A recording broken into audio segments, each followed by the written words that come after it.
मैं दिवेश कुमार आपके अपने यूट्यूब चैनल एचडी क्लास में आपका स्वागत करता हूं। चलिए हम लोग आज बायोलॉजी का एक मोस्ट इंपॉर्टेंट चैप्टर पढ़ते हैं जिसका नाम है पाचन तंत्र, डाइजेस्टिव सिस्टम। तो डाइजेस्टिव सिस्टम पढ़ने के लिए देखिए फिर फ्रेंड्स, पाचन तंत्र होता क्या है। पाचन तंत्र वह तंत्र होता है, कोई चीज आप खाना खाते हो या कुछ भी खाओ, उसको पचाने में जो जो अंग भाग लेते हैं उन सारे समूह को क्या बोलते हैं? पाचन तंत्र बोलते हैं। अब पाचन तंत्र दो तरह से होता है। पहला, आपका जो पाचन तंत्र होता है वो आहार नाल से होता है। कहां से होता है? आहार नाल में होता है। दूसरा पाचन आपकी ग्रंथि से होती है। कहां से होती है? ग्रंथि से। यानी पाचन दो तरह से होगा, एक आहार नाल के माध्यम से होगा, दूसरी ग्रंथि से। उसमें कुछ ग्रंथियां आपके सहायक होंगी पाचन कराने में और कुछ आहार नाल। आहार नाल एक बहुत सारे अंगों का समूह होता है। इसके अंतर्गत जैसे आपका मुख गुहा आता है, इसके अंदर क्या है? मुख गुहा आएगा। ठीक है, मुख गुहा आएगा और मुख गुहा पर ग्रसनी आ जाएगी जिसे बोलते हैं ग्रास नली। ठीक, ग्रास नली के बाद आपका आ जाएगा पेट यानी अमाशय। क्या बोलते हैं? पेट, अमाशय। फिर आ जाएगा छोटी आंत, फिर बड़ी आंत आ जाएगी, बड़ी आंत का गुदा आ जाएगा आदि। ये सारे मिलकर क्या बना देते हैं? आहार नाल। आहार नाल के अंतर्गत अब क्या है? मुख गुहा आ जाएगा, ग्रास नली आ जाएगी, आमाशय आ जाएगा, छोटी आंत, बड़ी आंत एंड गुदा। ठीक है, ये सब मिलकर क्या बनाते हैं? आहार नाल। आहार नाल की लंबाई पूछी जाती है आपसे। आहार नाल की लंबाई 32 फीट होती है। कितनी होती है? 32 फीट। आहार नाल की लंबाई कितनी होती है? 32 फीट। अब ग्रंथि में बहुत सारी चीजें, जैसे आपका लीवर हो गया। ठीक है, लीवर से बहुत सारे एंजाइम निकलेंगे। तो वो सारी ग्रंथियां, ऐसी ग्रंथियां जो एंजाइम निकाले या हार्मोन्स निकाले, वो सब के सब ग्रंथि काम आती किसमें? पाचन में। तो हमें दो तरह से पढ़ना है। आपका पाचन दो तरह से होता है। पहला आहार नाल के माध्यम से, दूसरा उसमें कुछ ग्रंथियां एंजाइम या हार्मोन्स वगैरह छोड़ती हैं। ठीक है फ्रेंड्स, अब आहार नाल में देखते हैं सबसे पहले हमारा क्या है? मुख गुहा। मुख गुहा में बहुत चीजें आ जाती हैं। आपका सबसे पहले क्या है यहाँ पर? मुख गुहा। इसके अंतर्गत आपको पढ़ना क्या क्या है? सुनो, मुख गुहा में आपका दांत आता है। ठीक है, और क्या आता है? जीभ आ जाती है। आपकी मुख गुहा में आ जाती है लार ग्रंथि। क्या है? लार ग्रंथि। तो ध्यान से देखना, मुख गुहा के अंतर्गत मुख गुहा में हमें दांत के बारे में पाचन पढ़ना है और लार ग्रंथि। ये जो जीभ है, ये जीभ का एक अलग से चैप्टर होता है जिसे बोलते हैं सेंस ऑर्गन। उसमें हम जीभ को आपको अच्छी तरह बताएंगे जीभ होता क्या है, इसका कार्य क्या है। ठीक है, अभी हम पाचन तंत्र में मुख्य रूप से दांत और लार ग्रंथि के बारे में जानेंगे। चलिए स्टार्ट करते हैं कि पाचन तंत्र स्टार्ट कहां से होता है, कैसे होता है। आप ये जानेंगे कि आहार नाल के अंतर्गत कितनी चीज आते हैं और इसमें कुछ ग्रंथियां सहायक होती हैं। अब आहार नाल का एक भाग लेते हैं, कौन सा? मुख गुहा के बारे में। ठीक है फ्रेंड्स, चलिए बात करते हैं फ्रेंड्स मुख गुहा की। ध्यान सुनो, मुख गुहा में पहला बात याद रखिएगा, जो पाचन की क्रिया होती है, पूछा जाता है कि पाचन की क्रिया कहां से प्रारंभ होती है? पाचन की क्रिया मुख से प्रारंभ होती है। कहां से प्रारंभ होती है? मुख से। एक क्वेश्चन आपका यहीं बेसिक बन जाता है कि पाचन की क्रिया कहां से प्रारंभ होती है? मुख से प्रारंभ होती है। मुख में हमें पढ़ना है पहले क्या? दांत। कि दांत के बारे में देखते हैं क्या होता है। मुख के बारे में, मुख में मुख्य रूप से पढ़ना है दांत। ठीक है, अब ध्यान सुनो, दांत के बारे में जानेंगे। दांत के अध्ययन को कहा जाता है ओडोंटोलॉजी। क्या कहा जाता है? ओडोंटोलॉजी। दांत के अध्ययन को ओडोंटोलॉजी कहा जाता है। दांतों के अध्ययन क्या कहा जाता है? ओडोंटोलॉजी। अध्ययन करो, ये जो आपका दांत है इसका निर्माण में, दांतों के निर्माण में, दांतों के अध्ययन कहा जाता है ओडोंटोलॉजी। और दांतों के निर्माण में कैल्शियम फास्फेट, किसका? कैल्शियम फास्फेट की, दांतों के निर्माण में कैल्शियम फास्फेट का अधिक योगदान होता है। लगभग 80 से 85% का योगदान किसका होता है? कैल्शियम फास्फेट का होता है। साथ ही साथ और कैल्शियम कार्बोनेट यानी CaCO3 का भी योगदान होता है। ये लगभग 15 से 20% होता है। कितना होता है? 15 से 20%। अब तो फ्रेंड्स, दांतों के निर्माण में calcium phosphate plus calcium carbonate दोनों का योगदान होता है, लेकिन मुख्य रूप से किसकी भूमिका रहती है? कैल्शियम फास्फेट का। ये लगभग कितना होता है? 80 से 85% होता है। ठीक है, इसीलिए कैल्शियम का फास्फेट के 80 से 85%। अब बात करते हैं दांतों की संख्या के बारे में। दांतों की संख्या आपके अंदर कितनी होती है? वयस्क में जो होते हैं 32 होते हैं। दांत की संख्या वयस्क में कितनी होती है? 32। वयस्क में 32 होते हैं। लेकिन इस 32 में से 20 दांत ऐसे होते हैं जो टूट के पहले गिर चुके होते हैं। यानी 10 से 12 वर्ष की अवस्था में दूध के दांत जो होते हैं 20 होते हैं। ये जो 20 दांत होते हैं ये टूटकर गिर जाते हैं, टूटकर गिर जाते हैं, और इन्हें बोलते हैं दूध का दांत। क्या बोलते हैं? दूध का दांत। तो दूध का दांत 12 से 14 वर्ष की आयु तक पूरी तरह से टूटकर गिर जाते हैं। तो ये देखो 32 दांत तो अभी प्रेजेंट में होते हैं और 20 पहले से टूट गिर गए थे। टोटल हो गए कितने? 52। तो क्वेश्चन याद बनता है कि पूरे जीवन काल में दांतों की संख्या कितनी होती है? नंबर ऑफ टीथ कितने होते हैं पूरे जीवन काल में? पूरे जीवन काल दांतों की संख्या कितनी होती है? 52। कैसे होती है? 32 प्रेजेंट टाइम होगा और 20 पहले टूट के गिर चुके हैं, जिन्हें हम कहते हैं दूध के दांत। ये 12 से 14 वर्ष की आयु में गिर जाते हैं। अब बात करते हैं दांतों के प्रकार की। तो जो दांतों का प्रकार होता है वो 4 प्रकार का होता है। कितने प्रकार का? 4 प्रकार। पहले बोलते हैं कृतन। क्या बोलते हैं? कृतन। इंग्लिश बोलते हैं इंसीजर। क्या बोलते हैं? इंसीजर। हिंदी में बोलते हैं कृतन, दूसरे बोलते हैं इंसीजर इंग्लिश में। दूसरे नाम होता है रदनक। क्या नाम होता है? रदनक। इसे बोलते हैं इंग्लिश में केनाइन। कृतन होता है इंग्लिश में इंसीजर होता है, दूसरा होता है रदनक, इसका नाम होता है इंग्लिश में केनाइन। तीसरा होता है अग्रचर्वणक। अग्रचर्वणक इसे बोलते हैं प्री मोलर। क्या बोलते हैं? Pre molar. चौथा होता है चर्वणक। चर्वणक इसे बोलते हैं मोलर। अब ये चर्वणक भी 3 प्रकार का। कितने प्रकार का? 3 प्रकार का। पहला होता है फर्स्ट चर्वणक, सेकंड चर्वणक एंड थर्ड चर्वणक। तो दांतों के प्रकार कितने हो गए? 3। सॉरी, दांतों के प्रकार 4। कृतक, रदनक, अग्रचर्वणक, चर्वणक, इंसीजर, केनाइन, प्रीमोलर, मोलर। इन्हीं चारों के प्रकार देखना है कि इन चारों के प्रकार क्या क्या होता है और इनका कार्य क्या क्या होता है। चलिए फ्रेंड्स, अब आते देखते हैं दांतों के प्रकार की 4 प्रकार होते हैं, उनका कार्य क्या क्या, उनके कार्यों के बारे में जानते हैं कि उनका कार्य क्या क्या होता है। ठीक है, अब हम यहाँ दांत बनाने चल रहे हैं। ध्यान से देखिएगा, ये आगे जो आपके 4 दांत होते हैं, ध्यान सुनो, ये आगे के 4 दांत, यानी ये जो सामने 4 दांत दिख रहे हैं, ये 4 दांत, इनको बोलते हैं क्या? इंसीजर बोलते हैं। क्या बोलते हैं? इंसीजर। आगे के 4 दांत क्या होते हैं? इंसीजर होते हैं। हिंदी में बोलना हो तो कृतंक बोलते हैं। क्या बोलते हैं? कृतंक। आगे के 4 दांत क्या होते हैं? इंसीजर होते हैं। ये क्या है? कृतंक है। ये जो आगे के 4 दांत दिख रहे हैं आपके, हंसते हो, स्माइल करते हो, जो 4 दांत दिखते हैं वो क्या होते हैं? इंसीजर यानी कृतंक होते हैं। ठीक है, जब आप मुस्कुराते हो जो 4 दांत दिखाई देते हैं वो क्या होते हैं? इंसीजर होते हैं। अब इस इंसीजर के बगल में 2 दांत पाए जाते हैं। ठीक है, उनका नाम होता है केनाइन। क्या नाम होता है? केनाइन, जिसे हम हिंदी बोलते हैं रदनक बोलते हैं। क्या बोलते हैं? रदनक। तो इंसीजर के बगल के 2 दांत क्या होते हैं? केनाइन। ये जो इंसीजर 4 है, इसके बगल क्या नाम है? केनाइन नाम है। ठीक है, इस केनाइन के बगल में 2 दांत पाए जाते हैं जिनका नाम होता है प्रीमोलर। क्या नाम होता है? प्रीमोलर। इस बगल के जो 2 दांत है इनका नाम होता है प्रीमोलर। इन हिंदी में बोलते हैं अग्रचर्वणक। क्या बोलते हैं? अग्रचर्वणक। तो प्रीमोलर को हिंदी में क्या बोलते हैं? अग्रचर्वणक। इसके जस्ट पीछे पाया जाता है 3 दांत जिसका नाम होता है मोलर। क्या नाम होता है? मोलर। इसके पीछे 3 दांत पाए जिसका नाम होता है मोलर।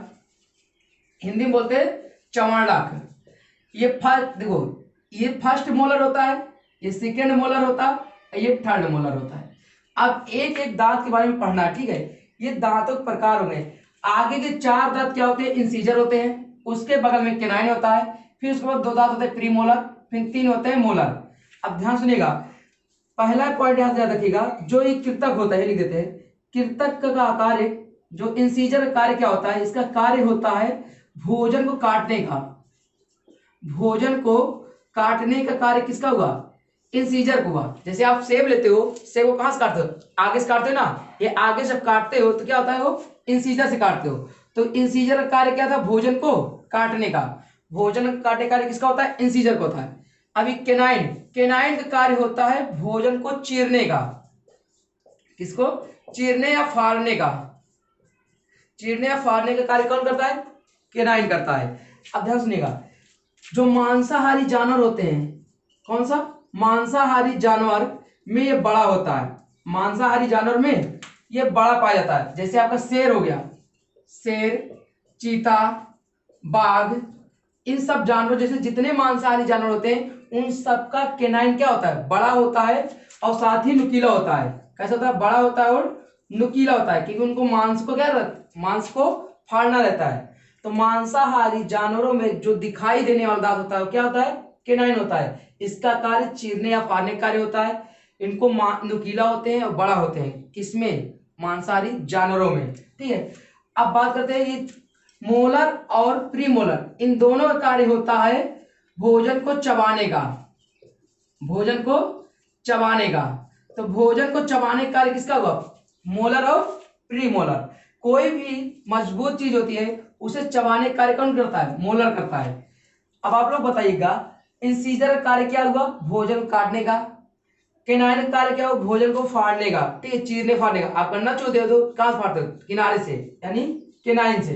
अब कोई गुटखा खाता होगा, ठीक है, कोई भी गुटखा खाता होगा, पान सुपारी खाता होगा, कहां से चबाता है भोजन को, प्रीमोलर और मोलर से। अब याद ये रखना है, एक पॉइंट यहां स्टार पे लिखिएगा, बच्चों के अंदर, बच्चों में जानते हो प्रीमोलर नहीं पाया जाता, बच्चों में प्रीमोलर नहीं पाया जाता। जो बच्चे होते हैं उनके प्रीमोलर नहीं होते, ये जो प्रीमोलर है ये प्रीमोलर नहीं पाया जाता। साथ ही साथ थर्ड मोलर भी नहीं पाया जाता।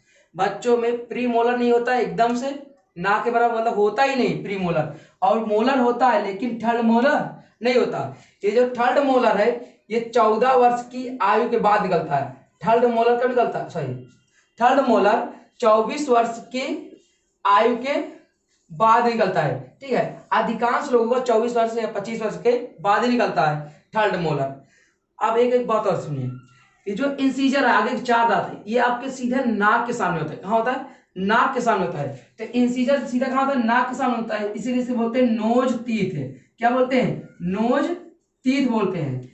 नाक के सामने 4 दांत पाए जाते हैं जिसे बोलते हैं इंसीजर, उसका एक नाम और हो गया क्या, नोज टीथ। और ये जो केनाइन है, केनाइन जस्ट आपके आंखों के सामने होता है, इसीलिए केनाइन को बोला जाता है आई टीथ है। क्या बोलते हैं, आई टीथ है।